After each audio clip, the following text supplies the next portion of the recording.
see if I don't stop the recording. We're at chapter 33. And remember, chapter 31 is when we got the new covenant, the Moab covenant, which was a rehashing of all the other covenants that we've had since Exodus.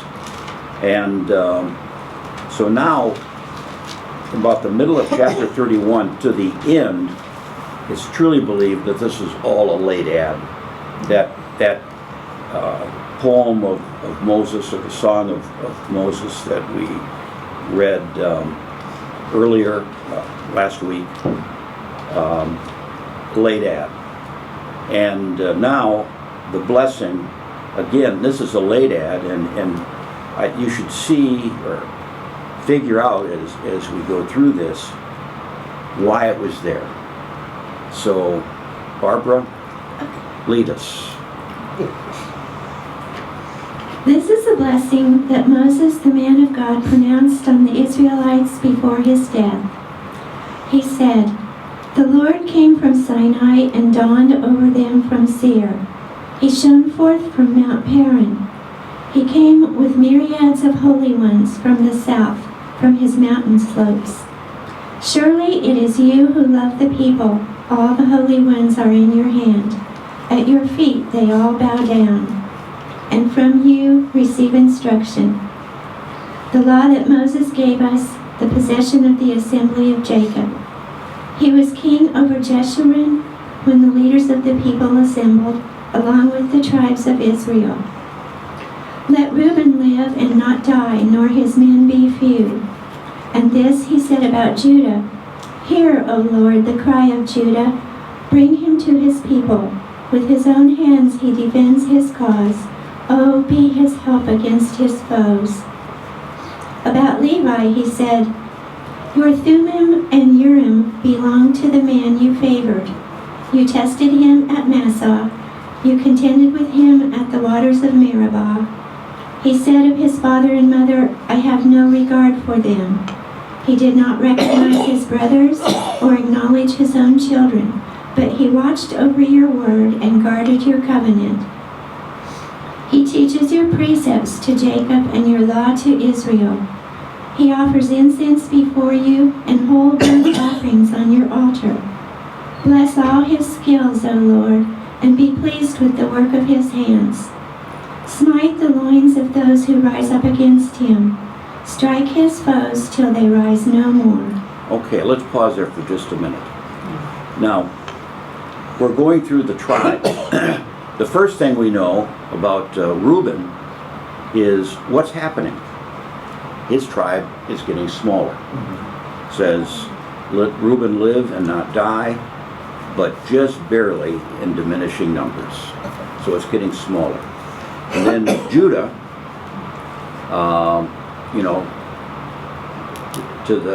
listen, God, to the voice of Judah, bring him to his people, strengthen his grip for his helpers be his helper against his foes. Mm-hmm. Judah was, you might say, was a beloved tribe. And then we get to Levi.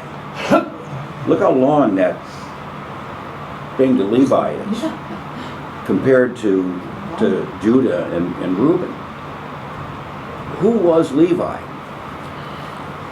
The priesthood? They were the priestly class. Priestly. So, and they never got land. But they talk about Levi, and they're saying, he turned his back on his brothers, neglected his children, because he was guarding your sayings and watching over your covenant. So Levi was the priest that Yahweh stood head and shoulders above any other responsibility he had. He was the priest. Let him teach your rules to Jacob and your revelation to Israel. Let him keep the incense rising to your nostrils and the whole burnt offering on your altar. God bless his commitment.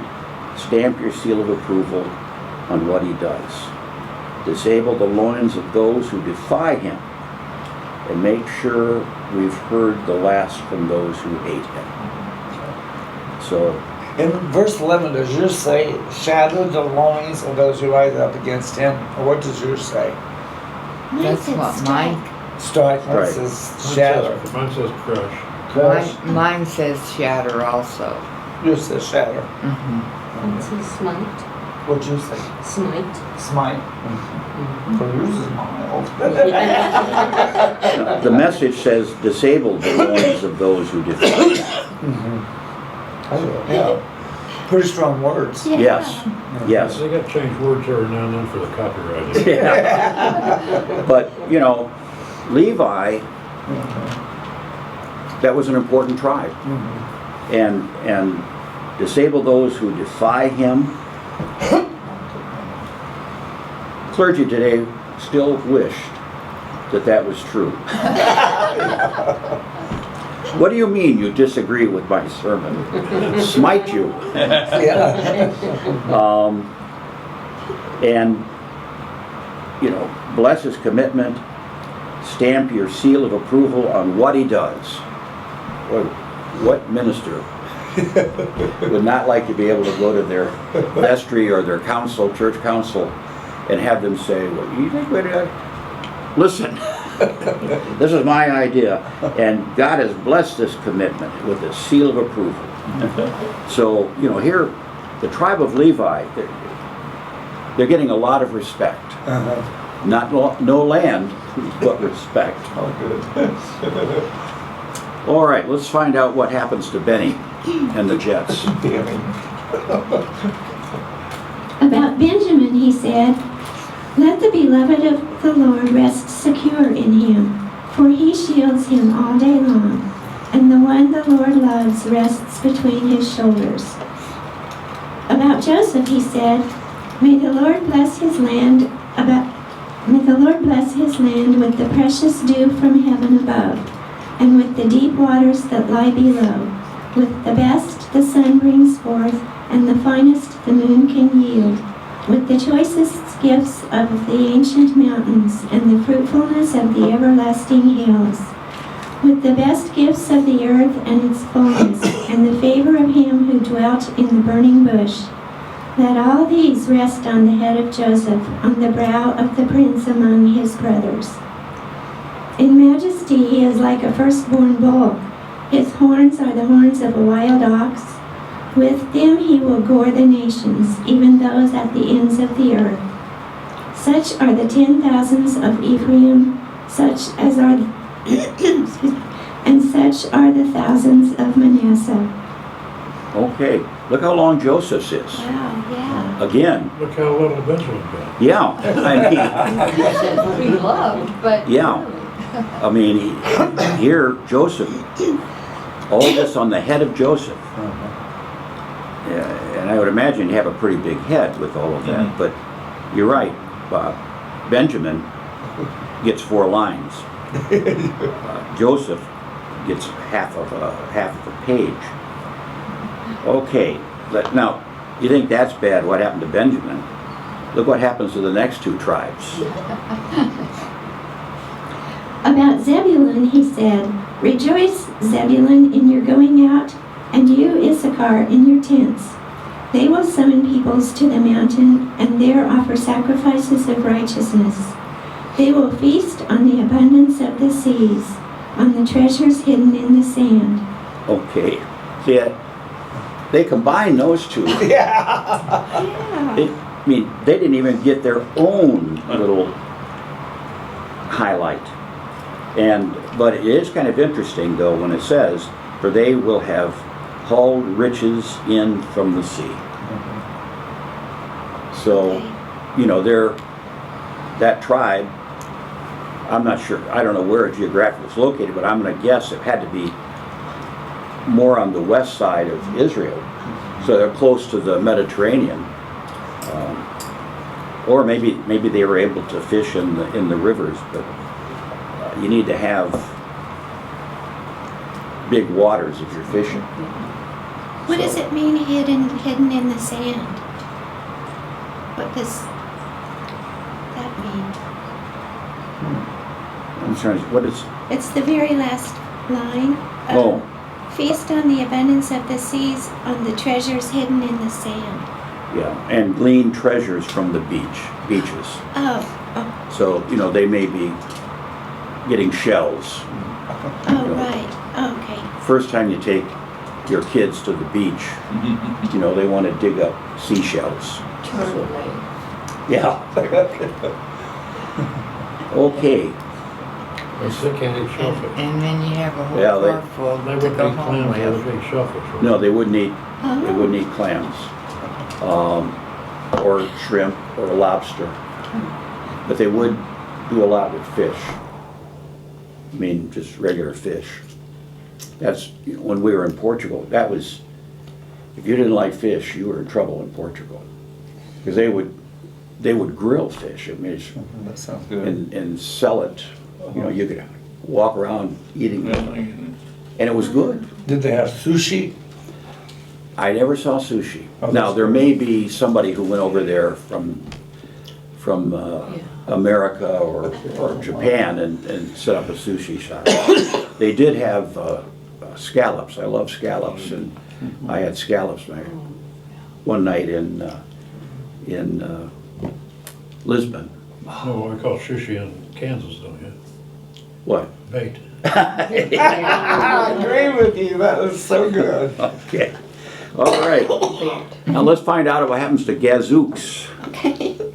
About Gad, he said, "Blessed is he who enlarges Gad's domain. Gad lives there like a lion, tearing at arm or head. He chose the best land for himself. The leader's portion was kept for him.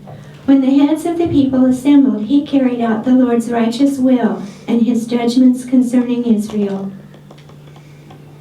About Dan, he said, "Dan is a lion's cub springing out of Bashan."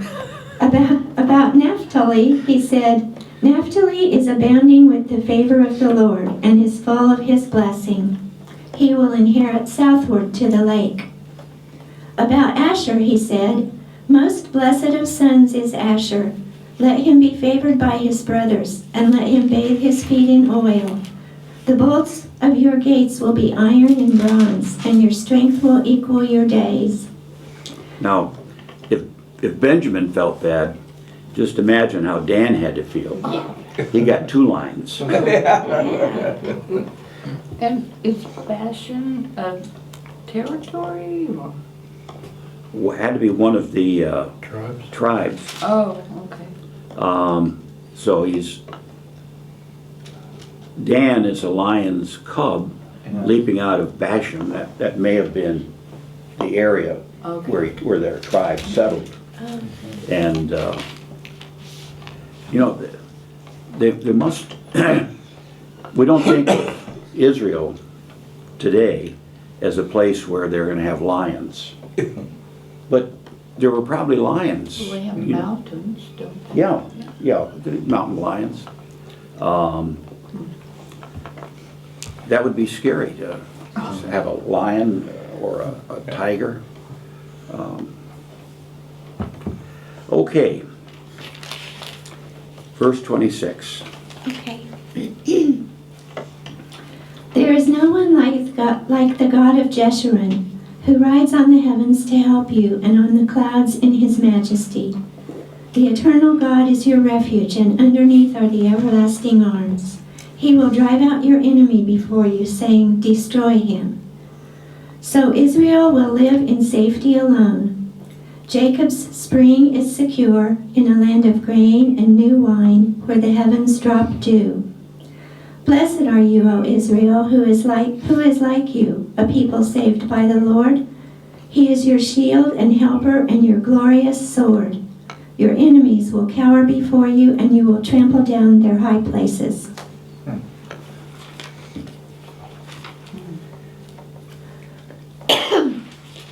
Okay. That, the message, what does your verse 29 say? Blessed are you, O Israel, Okay, that's good. who is like you. The message says, lucky Israel. Lucky Israel. You know, why are you lucky? Well, your enemies will come crawling on their bellies, and you'll march on their backs. Oh, my. Wow. Israel, before that, when they're talking about Israel will live securely, the fountain, and then into that lucky Israel, who has a God as good as you, a people saved by God. Looking over here, people saved by the Lord. That's what mine says. That would be almost something Martin Luther would say. Saved by grace. And, they're saved not by what they've done, but they were saved by God because He chose them. He even chose their ancestors. Yes. Yes. I mean, these are people who are still camped on one side of the river. And, 40 years they've been wandering. They keep having all these discussions with God, and they haven't gone over yet. But they remember God's promise to Abraham, Isaac, and Jacob. And, that has to make you feel like you're a special people. I mean, they had to really feel they were God's chosen. And they were chosen not because of what they did. Anything they did was in response to God. They're told, keep those 3 festivals, the Feast of Booths, and they were told to keep those, and they kept them not to have God love them, but because God loved them, they do those. And, this really, I think, as I've read through Deuteronomy and the rest of the Pentateuch, I can really see God's grace in this, that there was nothing the Israelites did that warranted God saving them. Because they kept turning their back on God. I mean, God gets them on this journey out of captivity, and Moses goes up to speak with God, and what do? They build a golden calf. And God was upset. We don't have any parallels of that in our lives. Oh, no. And so, when we look at the Reformation and what Luther and Zwingli and all the other members of the Protestant Revolution, they start looking at the blessings that we have are not because of something we do, because it's something God has done, that God has stepped forward to them. And time again, as our confession says, time and time again, we have turned from your ways, and we've done those things which we ought not to have done, and have not done those things we should have done. But you forgive us. God forgives us those things. So, in some ways, I see the Reformation back in Old Testament times, because there was nothing that Israel could do that would really warrant God loving them. God just chose them. They were God's chosen people. And that carries on to us. Except in the Episcopal Church and the Lutheran Church. In a lot of ways, we are really not God's chosen people. We're God's frozen people. Frozen. Because if you look at every time we sing one of those gospel-type hymns, ain't nobody out there moving. I mean, I don't know how you can sing with your hands down at your side at some of those hymns. But, every once in a while I catch somebody kind of rocking. And I think, oh, they grew up in the Baptist church. Well, I can guarantee you that the Baptist church, the one I grew up in, my mother played the piano, and I mean, it was as, well, it shook the church. Yeah. Well, and I've shared with you before. When I was interim pastor in the Presbyterian church, I had 5 Presbyterian churches I was the interim pastor in, and one of them was a black Presbyterian church. And boy, during the pastoral prayer, they had a piano and an organ. And if only had one person on the keyboards, they'd be playing the organ. And boy, the prayer juices just flow. And if we happen to have 2, you get the organ and the piano, and somehow they would work it out together. And my God, I thought I could raise the dead. Dueling keyboards, huh? Yeah, the keyboards. And their choir had 3 women. And the choir was right behind where I sat. And they would do a song, a hymn, and I'd sometimes have to wait a few minutes before I could get up and preach, because I was in tears. I mean, so that's uplifting. Yeah. That really, although they did tell me, one of the members came to me my first Sunday there. I know I told you this, but he said, we're black, but we're Presbyterian. And he said, you know what that means? And I said, huh. He said, that means the service lasts 1 hour, no more. So preach accordingly. All right. Flexible time is your time there. Yeah. You get 8 minutes this minute and 17 the next week and whatever. I was there 2.5 years, and I almost went Presbyterian so I could take that church. I mean, it was It was a wonderful experience. oh They my. knew how to worship, obviously. Pardon? They knew how to worship. Oh yes, yes. I mean, it was, and they were just a loving bunch of people, and I was the only white guy in the congregation. How wonderful. And I remember when they asked me if I would consider being their pastor and switching over to the Presbyterian church, and I said, I don't know if you folks have noticed it, but I'm white.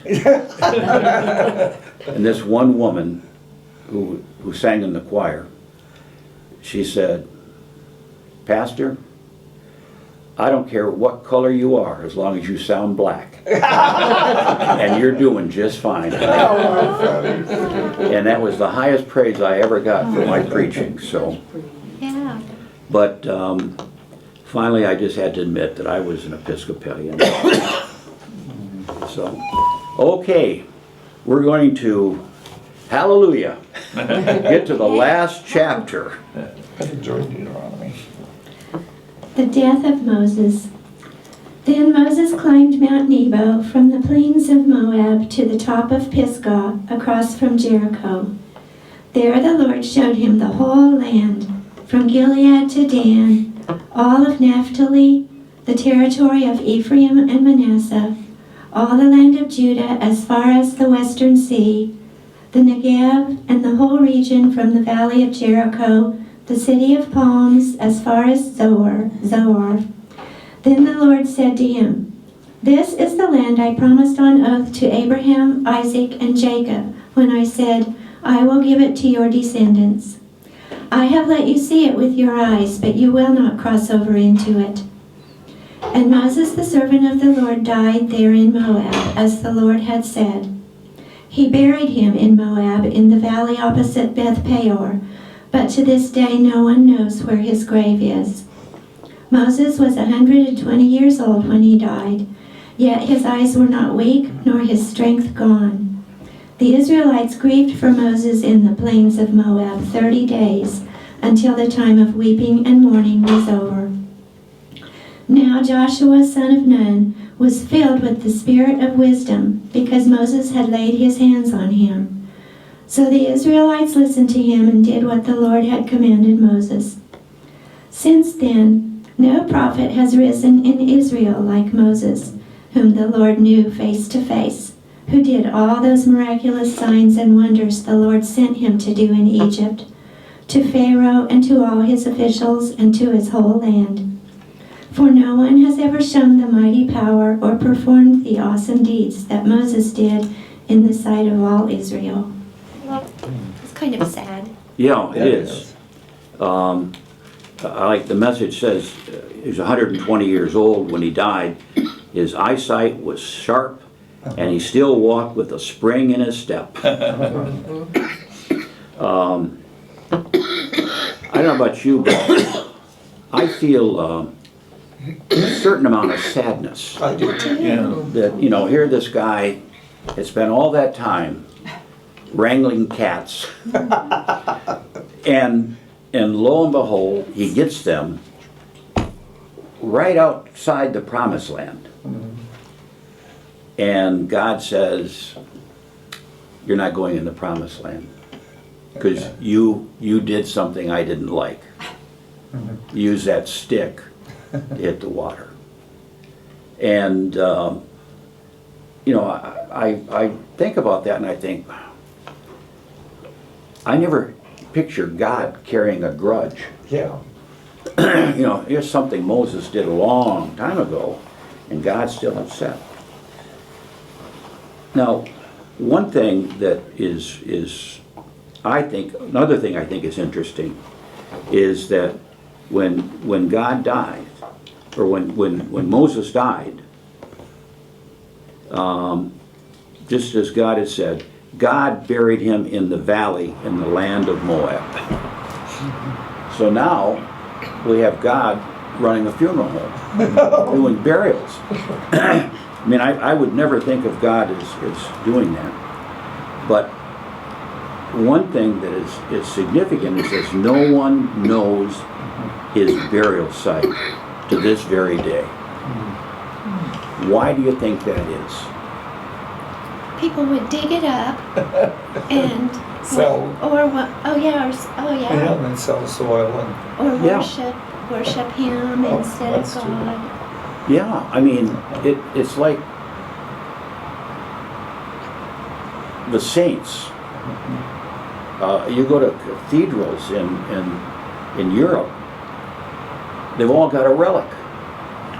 You know, they got a bone of St. Peter or St. Paul. You know, St. Mark was buried originally, I think it's in Egypt, and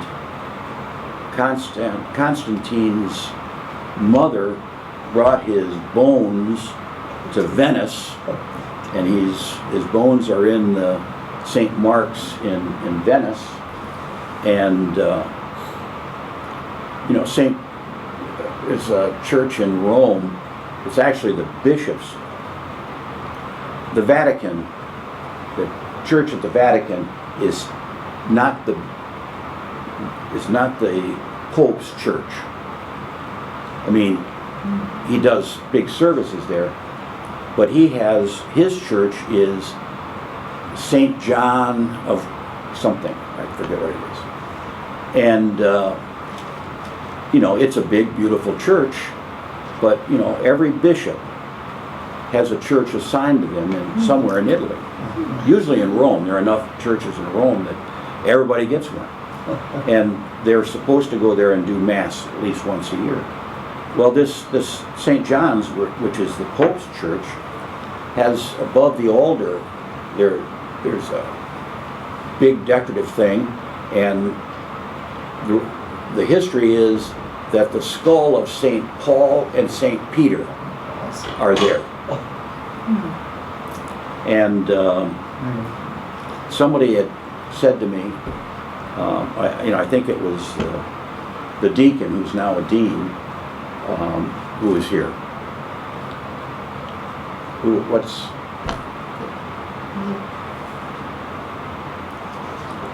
Andy.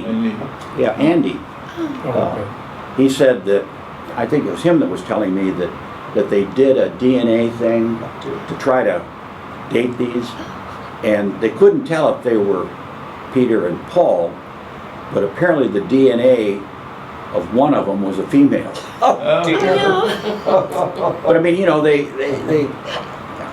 I've seen the crown of thorns, 3 thorns from the crown of thorns in one of the churches in Rome. I saw the creche, the manger, in another church. I mean, do I believe it true?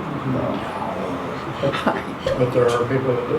But yeah, there are people who really think it's true. In fact, the creche is it's in the church where the last pope is buried, and it's Saint Santa Maria Majora. Because there are more than one Santa Marias, and so it's the Majora. That's a major. But you know, the creche is there, and you know, you can go down kind of like under the altar, and they got a prayer bench there, and people are coming down and, you know, kneeling and praying. I went down and took a picture. That's so funny. But you know, you have to respect that people, you know, think that's relevant, and so But it's, did it not occur to them that they're desecrating somebody's grave when they start scattering the bones all over Europe? well, So everybody has their artifact? Erasmus, who was a Middle Ages philosopher, Erasmus wrote that if they took all of the wood from the cross that's held in churches around Europe, you would have enough wood to build another cathedral. I thought you were going to say the ark or something. No, I mean, you know, he pointed out the ridiculous in this. I mean, come on.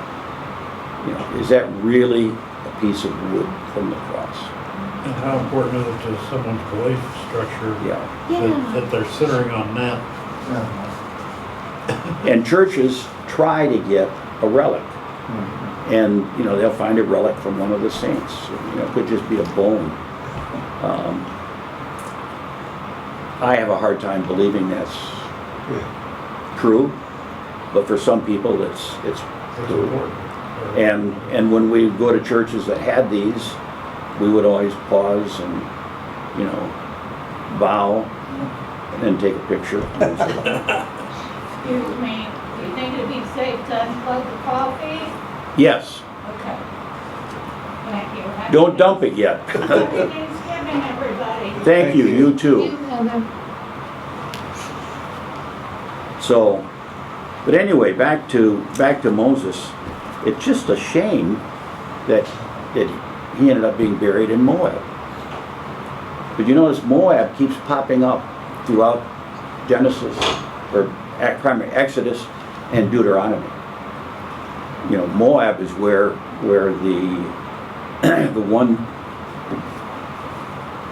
the son that had his inheritance stolen from him. Not Esau, but Jacob, Esau or Jacob or? yeah, Jacob and Esau. Yeah, it's Esau. He went to Moab, Oh. married a woman from Egypt, and was kind of had a dark cloud on his head. But so, but it's interesting that they all ended up where they did, and Moses.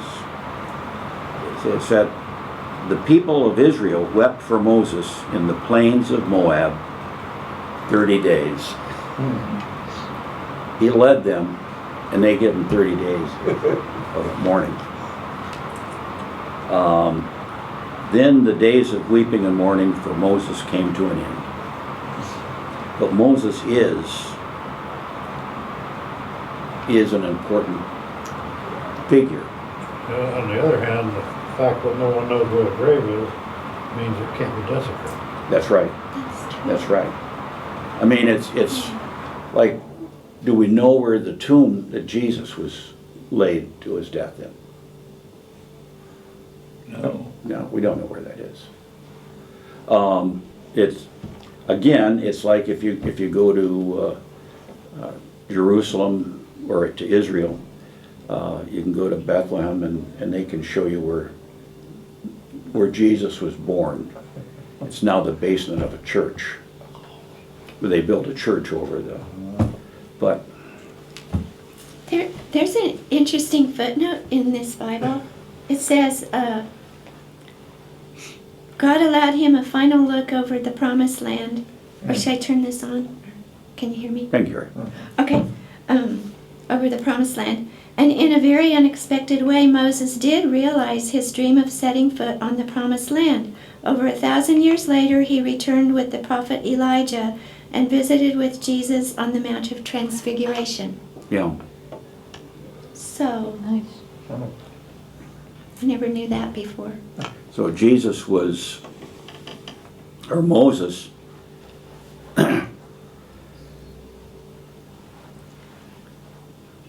actually, when we look at the Transfiguration and you see Moses and Elijah, then who are both dead, then what does that say? Resurrection. Oh, yeah. That death is not the end. Moses was buried, but he does have a reappearance. Yeah. So the Sadducees would have had a hard time with that because they didn't believe in a resurrection. Pharisees would have no trouble with it. So, well, what do you think of Deuteronomy? I'm going to top off my I coffee. really enjoyed it. Oh, me too. I think that was good. Yeah. I've never studied Deuteronomy. I mean, I've read through it, but, This has been good. yeah. You know, you can read through the Pentateuch, and there's a lot of stuff in there. This is the Pentateuch. Well, The 5 books. but we really don't spend a lot of time digging into it. You know, making that connection that you just made. You know, that in the This book. Transfiguration, Moses appears again. Hopefully that's kind of the reason behind Bible study is to, Yeah, never made that connection. yeah, Me either. I'm so glad that it was in there. So in my Bible, the next page is Introduction to the Historical Books, which is starting with Joshua. yes, And that continues the story, is what you're saying. yes. So that makes sense to do that at this point for me. Oh, me too. Yeah, it's gonna give us a chance to, they've got to get in the promised land. Which is interesting. Right now, the Jews are saying Israel is their land. They've had it. It was promised to them by God. But the land that was promised by God belonged to somebody else. I mean, you know, it's said here in that death of Moses when God's giving him a view, you know, Naphtali, Ephraim, Manasseh, Judah, Negev, the plains that encircle Jericho, the city of palms, as far south as Zor. People live there. And so God is promising them land that somebody else owns. You know, so today, when Israel's saying this is land that was promised by God, well, it was, but they won it fair and square. The same thing, you know, if we look at Native Americans, I mean, this land was owned by a variety of tribes. We took it over. And we didn't treat them very nice when we took them over. Stuck them on reservations. Stuck them under what? Put on reservations. Oh, yeah. Gave them blankets that were infected with the plague. Yeah. and you know, rounded them up and moved them to different locations. I mean, it's not a happy thing, but That's not unique in history that's throughout the world. Throughout exactly. time, yeah. And it's not unique for those tribes, because those tribes used to conquer one another. In fact, remember when I remember the story learning in high school about Manhattan. The people who had come, I think they were the Dutch, had come to Manhattan and they wanted to buy the land. And there was an Indian tribe there. And they sold the land for some baubles. Yeah. You know, nothing. Trading beans. Yeah, trading beads. And I remember in school where I was saying, you know, that they just kind of ripped them off. But then I found out later on that the people who sold them the land didn't own the land. Oh dear. It was another tribe that owned the land. And they came in, they said, hey, what are you guys doing? He said, we bought it fair and square. We got the deed. So, you know, bad stuff Check like... your borders lately? Pardon?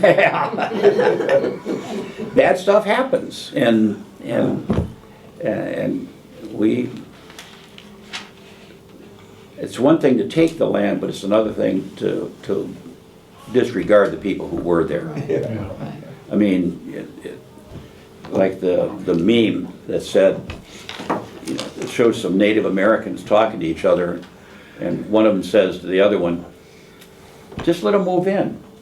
We'll wait a few years and we'll build casinos and they'll come give us all their money." Sure enough. Yeah. So, I think it's interesting that in the intro, as Bob was speaking, it says, out of over 1 million people, Joshua and Caleb were the only two who left Egypt and entered the promised land. yeah. 1 million people, is that what they really, how many were moving across? Were they the only ones to survive the 40 years? Is that what it's saying? Well, I think that's what it means, but I don't know if there were 1 million people. Okay, I mean, that may be, there may have been 1 million, there weren't 1 million who started, but the people who Oh. started had kids, Yeah. and then their kids had kids. If we're looking at 40 years, that's at least 3 generations. Don't you figure it's 20 years a generation? Probably. 40 years is 2 20s. Yeah, so you start off with 1 generation, so that would be 1, and then you got the next 20 years and the next 20 years. So, But we don't know how the people were that were having children either. no, I mean, but some of these stories were great Sunday school stories. And there's a lot of stuff we learned in Sunday school that they were feel-good stories, but they weren't necessarily accurate. was Caleb the brother of Joshua? Was Caleb the brother of Joshua? I think they were related. That's a Okay. good question.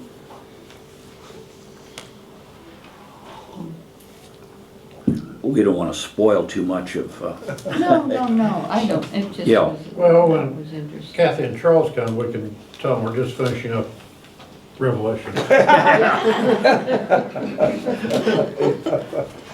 but, you know, Joshua has the one story that we all were taught in Sunday school. That Joshua and the Battle of Jericho. Oh, yeah. Jericho, Joshua, the Battle of Jericho, and the walls come tumbling down. Yeah. So, you know, that's, but I do think that this will kind of, we've got people up to the river, now we're gonna get them across the That river. makes sense to the continuity. Yeah, Yeah. yeah, I mean, that's why I wanted to go to Deuteronomy, skip Numbers, but, you know, find out, we've had people on an Exodus, let's get a little more information about the Exodus, and then, you know, now, Moses is gone, let's find out what Joshua does. And then we'll move into the next, maybe to the next book.